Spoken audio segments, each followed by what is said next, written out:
What's good, everyone? Good morning, everyone. Welcome to another edition of Livewire Sports Media.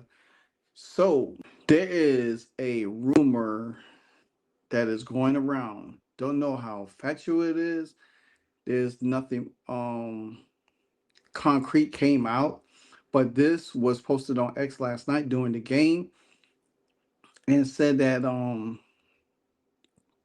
Caitlin Clark and Stephanie White were having a heated discussion headed into the locker room at halftime. Now,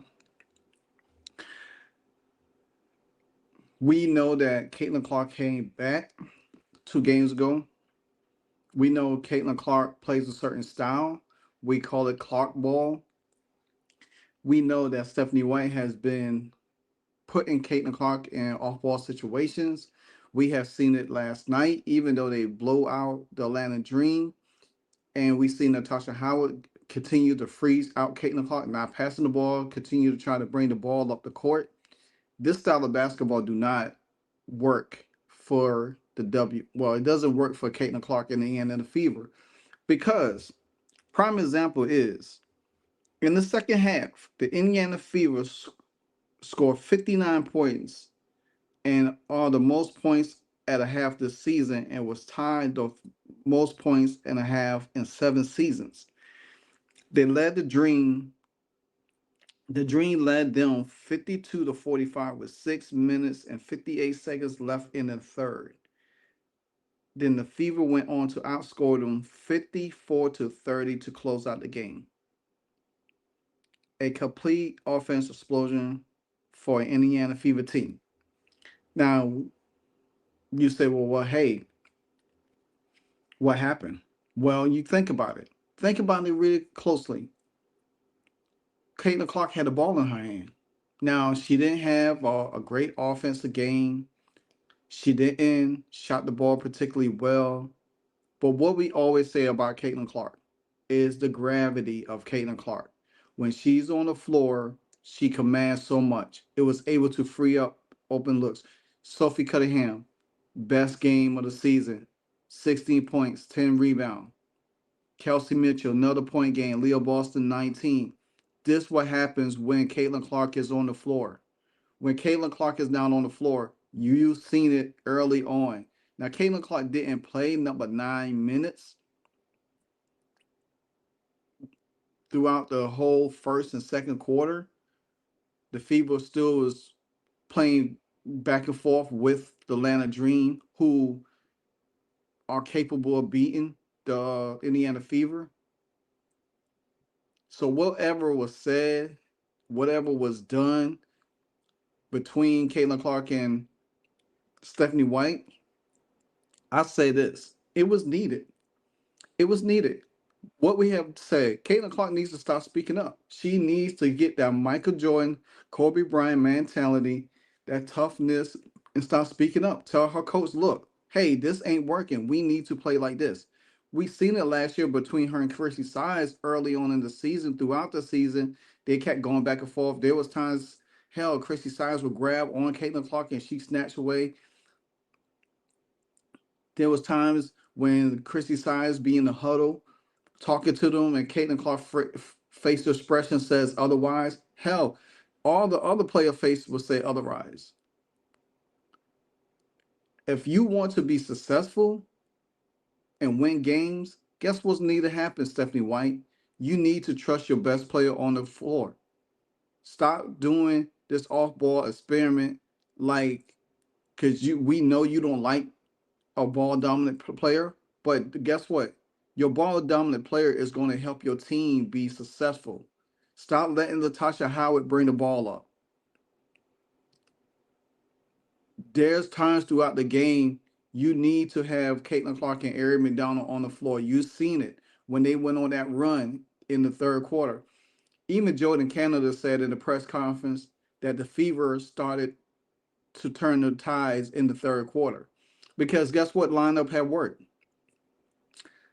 Ari McDonald, Caitlin Clark, Sophie Cunningham, Damaris Dantas, and Aaliyah Boston.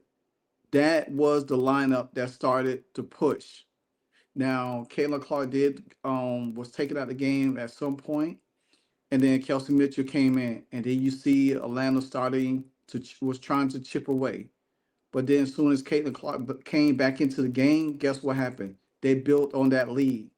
They started getting open shots because the Atlanta Dream began to wear down. They couldn't keep up as well as they did in the first 2.5 quarters.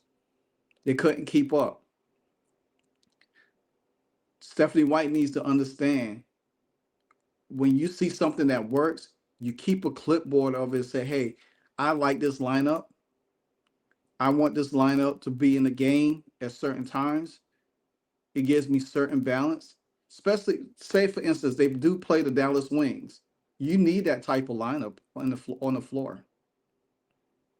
Especially, you don't need a Natasha Howard on the floor clogging up the paint.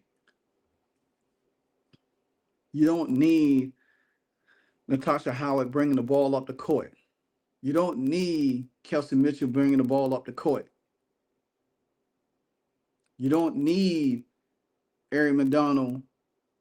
Only time Eric McDonald needs to bring the ball up the court is if there's a certain situation like it was with when they made that run. I don't mind that at all. But not at the beginning of the game, not at the beginning of the second quarter, not at the beginning of the third quarter, not at the beginning of the fourth quarter. You put that lineup in the game to sustain balance. Damaris Dantas needs to get more minutes over Natasha Howard. Point blank, period. Damaris Dantas been on this team last year. She shed pounds. She played in the Euro Cup. She can be an asset. You seen when she got a tough and one bucket. Having her take some of Natasha Howard minutes would be really, really, really, really grateful.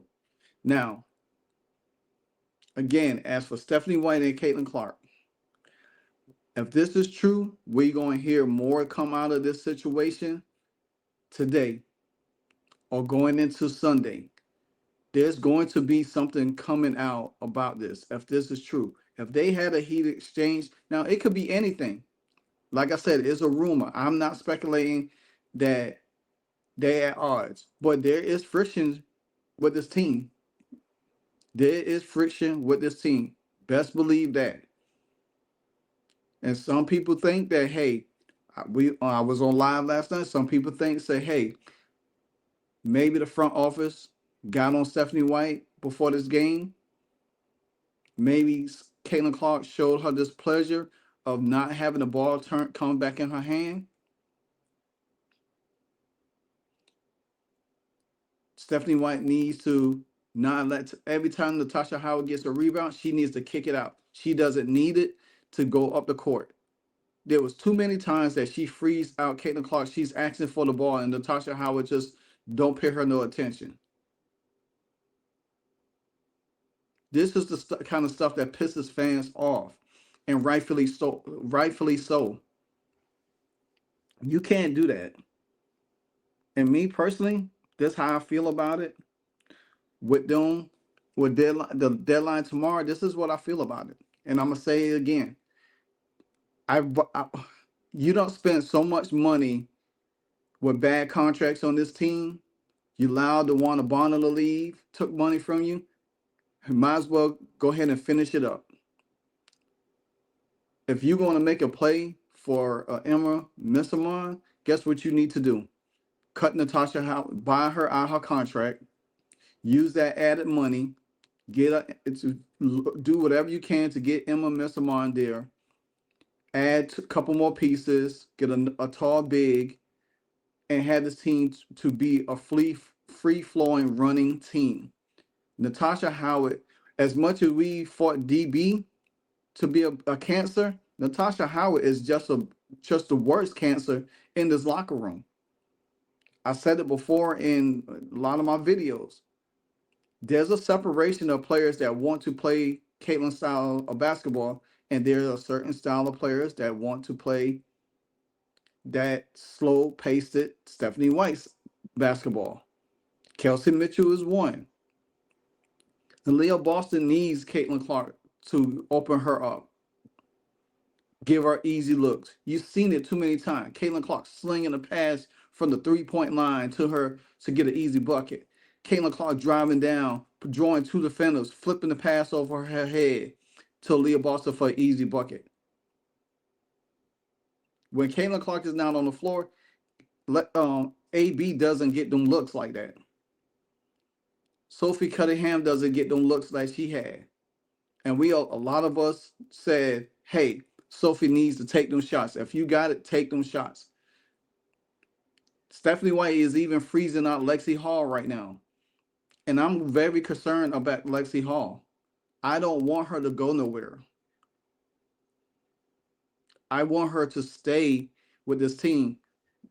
And remember now, go back into the season. Stephanie White talked about the big three: Kelsey, Leah, and and Caitlin. She never mentioned Lexi. I don't know if Stephanie White is a fan of Lexi Hall. I won't be surprised if they tried to trade Lexi Hall. I'm telling you, this is how crazy this front office is. This front office is absolutely nuts. We can't trust them to do anything right, because at the end of the day, guess what? They have not shown us that they could be trusted, to be honest with you.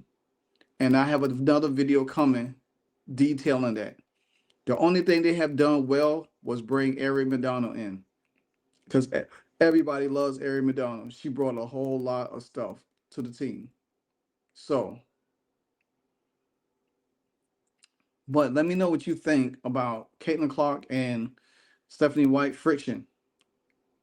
I do believe there's friction there between them. I do believe Stephanie White she's going to have to allow Caitlin to play her game. She don't have no choice at this moment. So leave your comments below and let me know what you think about it. Is there tension between Steph White, or Steph Size as we call her, and Caitlin Clark? We'll know. We'll know between today and tomorrow. This is Livewire Sports Media. Saturday morning to you. We're taking that vibe with you on a Saturday. You know what it is, because if you don't know, now you know. Hey, so amazing. You see how they playing? Livewire, it's all about sports and entertainment. You don't want to miss it, so official like you never seen. Keep it going till the whistle blowing from the referee. Everything from highlights and stats. You know that we gotta run it back, whether on the field or the court. You know that this is where it's at. Subscribe, no delaying. This is Livewire, sports and entertainment. Let's go.